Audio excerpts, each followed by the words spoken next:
I want you to think about a man who was poor, had nothing to his name, pretty much nothing except for this stick. And a wealthy man was about to die. And the wealthy man was afraid of who he would meet on the first night of his death in his grave. He was afraid that the angels would come, and all alone he would not know how to handle confronting these angels. So he asks his servants to find somebody who would spend that first night with me. Spend that first night and accompany me in the grave. And so they find this poor man walking by, and the servants approach him and they say, look, if you fulfill this one request of ours, we will give you your weight's worth in gold. And how appealing is this to a poor man who barely has enough to survive for the next week or two? He says, of course, what do I need to do? And they said, look, our king is pretty much on his deathbed. Either today or tomorrow, he's gone. His life will be taken from him.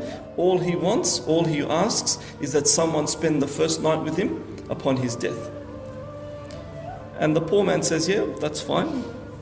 What's the big deal in that? So when the king dies, they place him inside the tomb, and they put the poor man inside that tomb, and they lock the tomb. The next morning, they open the door, and the poor man comes and he's shaken up. And the servants say, a great deed that have you done for your king, for your ruler, and in order to show our appreciation, we will fulfill our promise to you, and we will give you your weight's worth in gold. The poor man says, what? My whole weight's worth in gold? All those riches? He said, when the king passed away and was questioned by the angels, they then came and questioned me. And they asked me, where did you get that stick from? Did you steal that stick from somebody? Did you break it off a tree that was alive and harm that tree? Did you hit anybody with that stick? Did you hit any animals with that stick? All of these questions, they're taking me to account for this one stick. Can you imagine if I had my weight's worth of gold and all those riches, how much they would ask of me? How much I would be accountable for? I don't want that. Keep your gold and keep your riches.